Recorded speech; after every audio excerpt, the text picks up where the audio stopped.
안녕하십니까? 이음 세 번째 강의, 첫 번째, 두 번째 시간에 오신 것을 진심으로 환영합니다.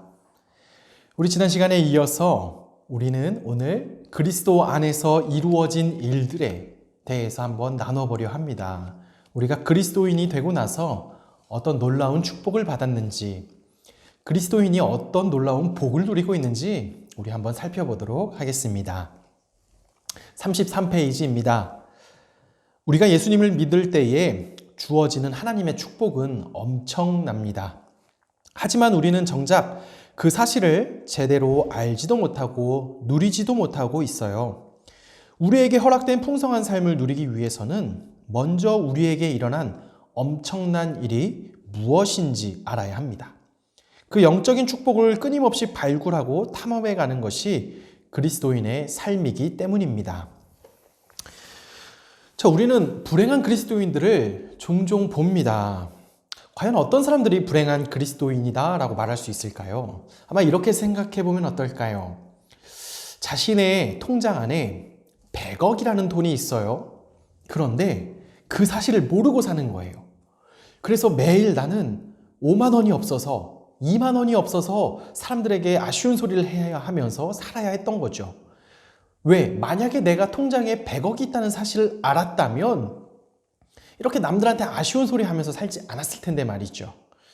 우리는 그런 사람들을 두고서 지혜로운 사람이다 라고 말하진 않을 거예요. 만약에 자기가 재산이 엄청 많은데 그것이 아깝다고 해서 자동차도 타지 않고 정말 옷도 맨날 헤어진 거 입고 다니고 한다면 그 사람들을 보고 야, 정말 검소하다라고 말하기보다는 야, 어찌 자신에게 허락된 부를 저렇게 사용하지 못할까 하는 아쉬움이 있을 수 있어요.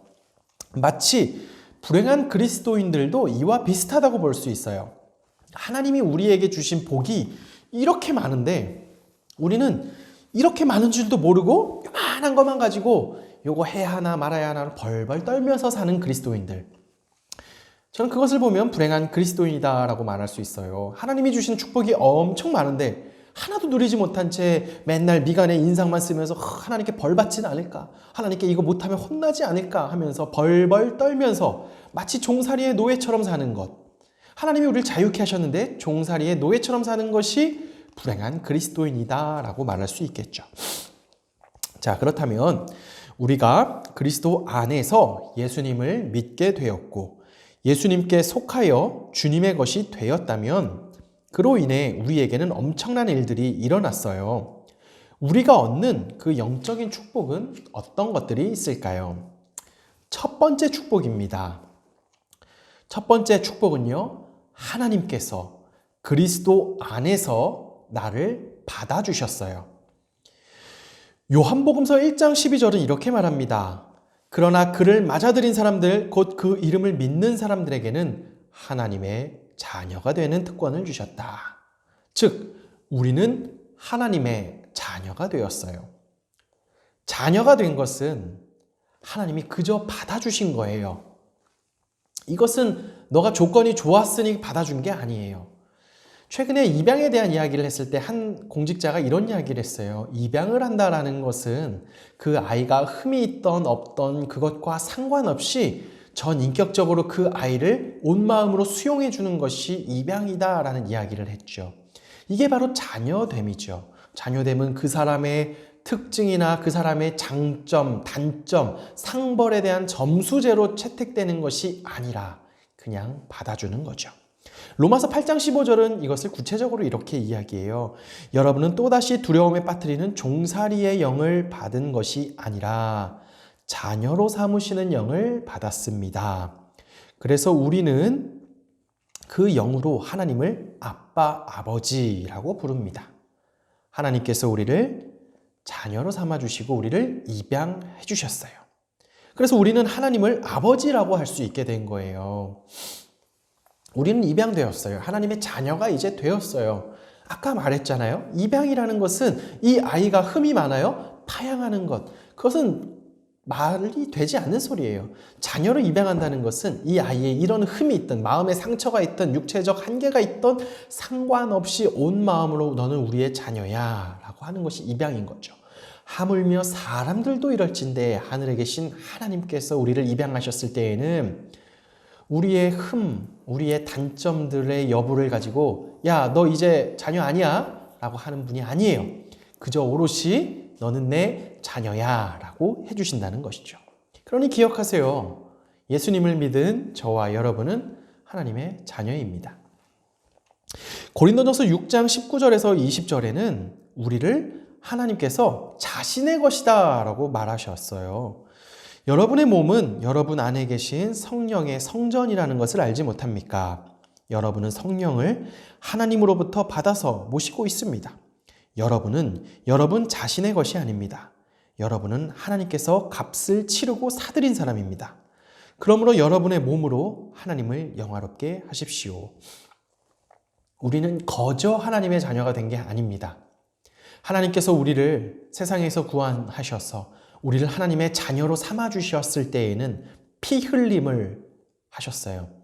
고대에는 유월절의 피로 양들의 피와 제사장의 언약과 축복으로 인해서 피사함을 받았다면, 그것도 영원한 것이 아니라 잠깐의 속죄함을 받았다면, 이제는 하나님께서 이 땅에 내려오셔서 친히 제물이 되어 주셔서 깨끗게 해주셨어요. 그로 인해서 그 피값으로 우리를 사셨어요. 예수님의 피, 하나님 자신의 피, 하나님의 아들 예수 그리스도의 피로 말미암아 우리는 값비싼 값을 치르고 사신 것이에요. 그러니 더 이상 우리는 남의 것이 아니라 하나님의 것이죠. 여러분 이 사실을 믿으십니까? 이 사실을 믿기 바랍니다. 여러분은 그냥 값없는 존재가 아니에요. 하나님께서 자신의 몸을 내어줄 정도로 자신의 하나밖에 없는 아들 예수 그리스도를 십자가에 달려 죽게 하실 정도로 아주 값비싼 대가를 치르고 우리를 사셨습니다. 그러니 우리는 하나님의 것이지요. 골로새서 1장 13절 14절에서는 그로 인해 우리가 죄사함을 받았다라고 말합니다. 아버지께서 우리를 암흑의 권세에서 건져내셔서 자신의 사랑하는 아들의 나라로 옮기셨습니다. 우리는 그 아들 안에서 구속, 곧 죄사함을 받았습니다. 더 이상 우리는 종살이의 노예로 살지 않습니다. 하나님께서 너는 깨끗하다 해주셨기에 우리는 죄인이었으나 이제는 하나님이 의롭다 칭해 주심 아래서 살아갑니다. 이것을 갈라디아서에서는 이렇게 비유하고 있어요. 노예로 사는 자들은요, 주인의 눈치를 봅니다. 오늘날 우리의 이야기로 해보면 직장 상사의 관계를 한번 볼게요. 여러분 회사에 보스가 있고요, 회사에 오너가 있고요. 여러분이 그 회사에서 일하는 사람이라고 칩시다. 그러면 여러분은 그 회사의 오너의 귀를 기울이지 않을까요? 그러면서 여러분이 잘했을 때는 인정받고 싶고 못했을 때는 감추어서 어떻게든 대처하려고 하겠죠. 왜? 사실 종살이의 노예를 하고 있으니까요. 그에게는 나를 해고할 수 있는 권한도 있고 나에게 인센티브를 줄 수 있는 권한도 있기 때문에 그렇죠. 여러분 혹시 하나님을 이런 직장 상사처럼 생각하고 계시나요? 이것은 종살이의 노예예요. 이것은 율법에 가득해 있을 때 이런 삶을 우리는 살았어요. 하나님께 무엇을 하면 인정받고 무엇을 안 하면 벌받고 하는 두려움으로 살던 종살이의 노예죠. 그런데 더 이상 우리는 종살이의 노예로 사는 것이 아닙니다. 예수 그리스도로 말미암아 깨끗게 되었기 때문에 하나님의 자녀로서 당당하게 살아갑니다. 자녀에겐 어떤 특권이 있는지 아십니까? 어머니 아버지께 떼를 쓸 수 있어요. 물론 어머니 아버지가 속상할 수도 있겠지만 떼써도 자녀인 게 변하지 않아요. 심지어 자녀가 실수를 하고 큰 사고를 쳐도 부모님은 우리 편이 되어줘요.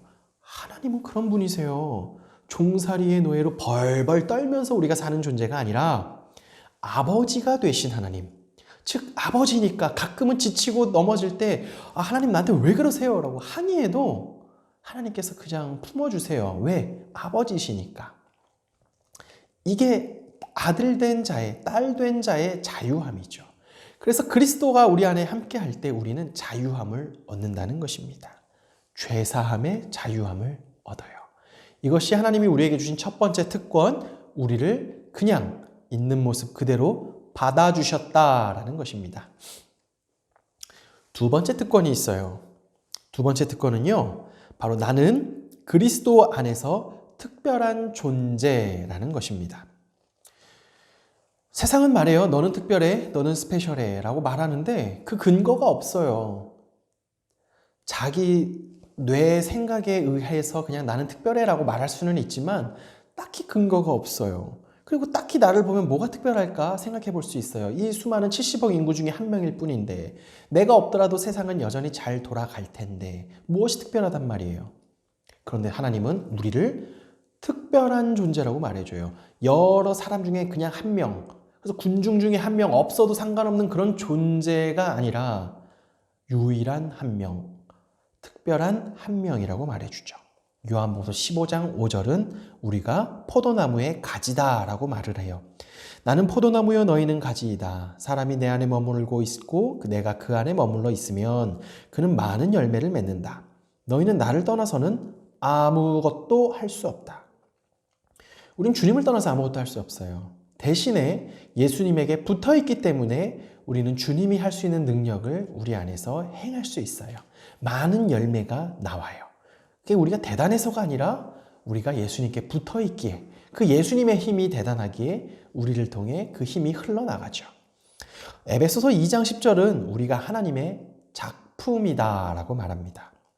우리는 하나님의 작품입니다. 선한 일을 하게 하시려고 하나님께서 그리스도 예수 안에서 우리를 만드셨습니다.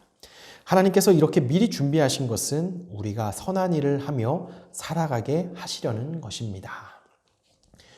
우리는 그냥 원숭이의 후예나 동물 중 하나, 적자 생존 중에 하나여서 알아서 살아남는 단백질 덩어리라고 말하지 않아요. 너는 그냥 우주에서 어쩌다 보니까 운이 좋아서 그렇게 태어났고 운이 나빠서 그렇게 태어났다 하는 존재가 아니에요. 성경은 분명히 이야기해요. 우리는 하나님의 작품이라고 말이죠. 지금 여러분의 모습을 보면 형편없는 모습 때문에 실망할 수도 있고요. 좌절할 수도 있어요. 물론 세상에서 박수받는 갈채 속에 살 수 있는 분도 계시겠죠.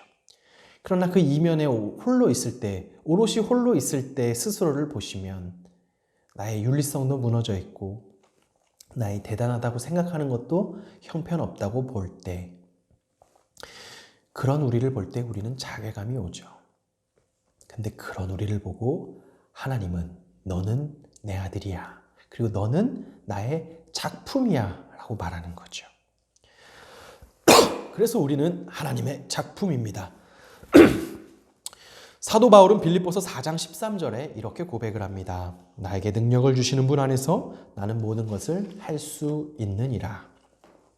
우리의 능력이 대단해서가 아니라 나에게 힘 주시는 분이 대단하기 때문에 우리는 모든 것을 할 수 있다 말하고 있어요.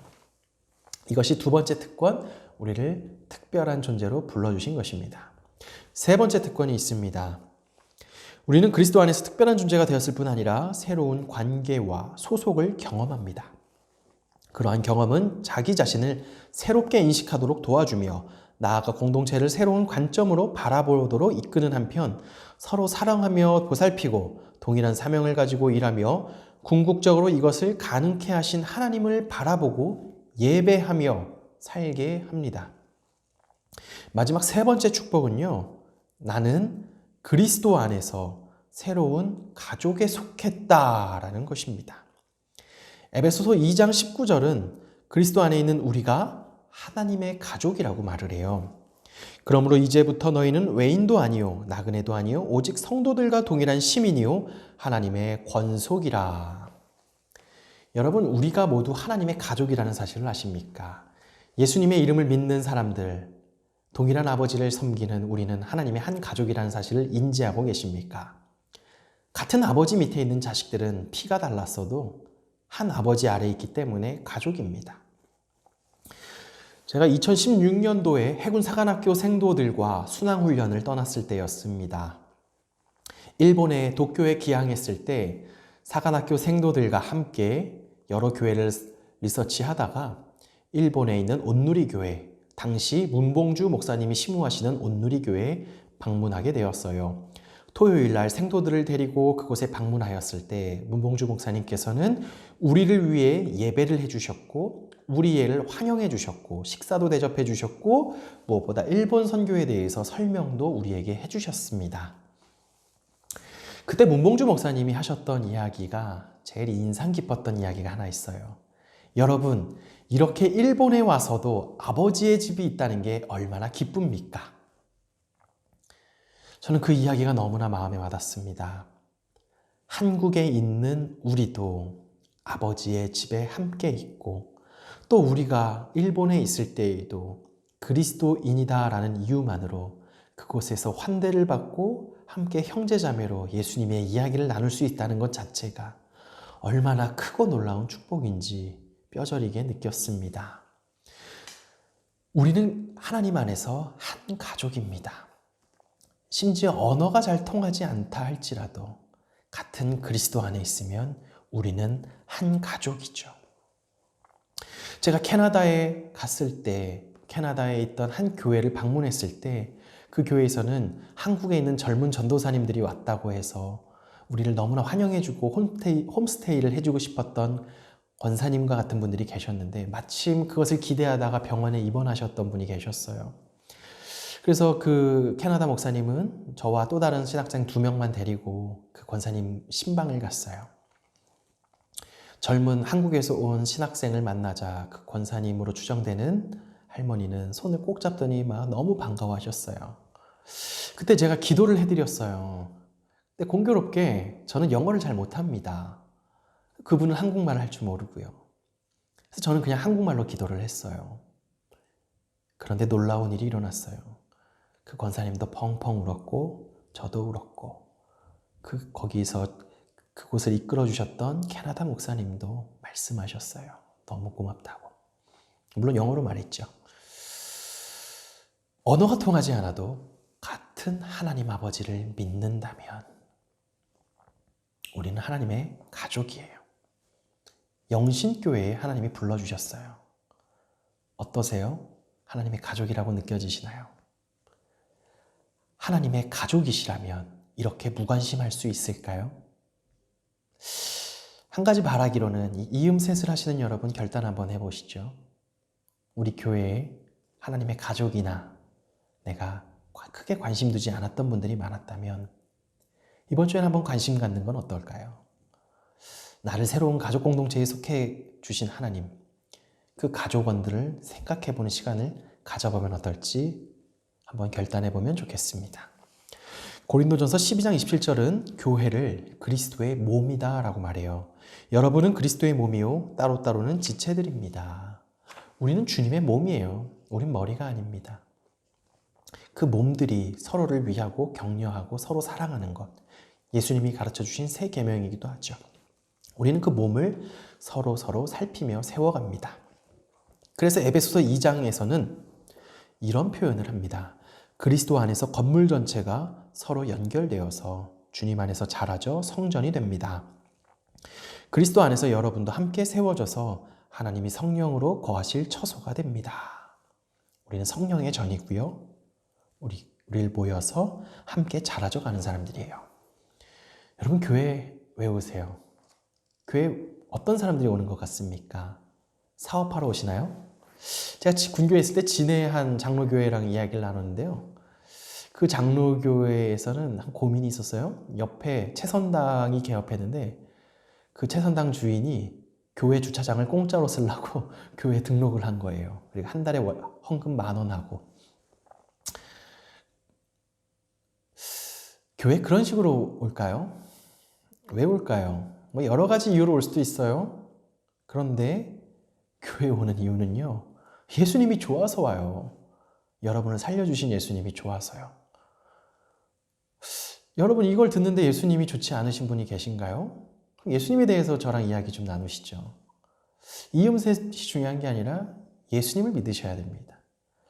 우리가 이곳에 있는 이유는 예수님이 너무나 좋아서요. 나 같은 죄인, 인생의 우선순위로 아무리 보아도 소망이 없는 나를, 절망밖에 없는 나를, 그 나의 수많은 근거들, 내가 주인 삼고 있던 수많은 근거들이 사실은 아무것도 아니라는 사실을 깨달았을 때 새로운 답이 없는 그 절망에 빠진 나를 그저 값없이 구원해 주신 주님이 너무 좋아 모인 사람들이 우리예요. 모이면 뭐해요? 그래서 예배하죠. 예수님이 좋으니까 예배해요. 시켜서 하는 거 아니에요. 그냥 하니까 하는 거 아니에요. 라이프 스타일이라서 하는 거 아니에요. 예수님이 좋아서 하는 것이에요. 그 사람들이 같이 모였어요. 형제자매로. 그럼 서로 좀 넉넉해질 수 있잖아요. 서로 살필 수 있잖아요. 이게 교회입니다. 교회는 뭐 거창하게 행사하는 곳이 아니고요. 예수님이 좋아서 모이는 곳이에요. 이것을 기억하시면 좋을 것 같아요. 그래서 이렇게 예수님이 좋은 사람들이 모여있는 우리에게 주님은 고린도후서 5장 17절에 놀라운 이야기를 합니다. 그런즉 누구든지 그리스도 안에 있으면 새로운 피조물이라. 이전 것은 지나갔으니 보라 새 것이 되었도다. 아멘. 여러분 새 것이 되었습니다. 축하드립니다. 보라 새 것이 되었도다. 이번 주 외울 말씀이에요. 누구든지 그리스도 안에 있으면 새로운 피조물이라. 이전 것은 지나갔으니 보라 새 것이 되었도다. 이번 한 주 동안 이 말씀을 깊이 암송해 봅시다. 암송하세요. 물론 제가 확인할 수 없습니다. 여러분들 중에서 그냥 옵저버처럼 그냥 보고 끝나시는 분도 계실 거예요. 괜찮아요. 뭐 좋은 시간이고 의미 있는 시간이 될 수도 있겠죠. 그런데 진짜 크게 남지는 않으실 거예요. 외우세요. 안 외워지겠죠? 외우세요. 안 외워져요? 그래도 외우세요. 바쁘세요? 그래도 외우세요. 외우세요. 고린도후서 5장 17절 말씀을 외우시면서 그 말씀을 깊이 묵상하세요. 그리고 세 가지 숙제가 하나 있어요. 첫 번째, 하나님이 나를 그냥 받아주셨다. 그리고 하나님이 나를 특별한 존재로 삼아주셨다. 하나님께서 나를 새로운 가족 공동체에 속하게 해주셨다라는 이 놀라운 축복의 사실을 아침에 여러분이 눈을 뜨셨을 때, 또 세면을 하실 때, 거울을 보셨을 때, 화장하시기 위해 거울 앞에 섰을 때 스스로에게 말해보세요. 아니 심리학에서도 자기 최면을 하라고 이야기하는데 우리는 하나님의 말씀에 근거해서 하는데 이거 못하겠어요? 어색하고 이상할 거예요? 하세요. 목사님 어색해서 못하겠어요. 하세요. 근거 없는 이야기가 아니라 성경의 근거로 말합니다. 하나님이 나를 받아주셨다. 하나님이 나를 특별한 존재로 삼아주셨다. 하나님이 나를 새로운 가족 공동체에 속하게 해주셨다라는 것을 세 가지를 거울 앞에서 날마다 주장하고, 그런즉 누구든지 그리스도 안에 있으면 새로운 피조물이라. 이전 것은 지나갔으니 보라 새 것이 되었도다 라는 고린도후서 5장 17절의 말씀을 암송하세요. 그리고 다음 주에 뵙도록 하겠습니다. 감사합니다.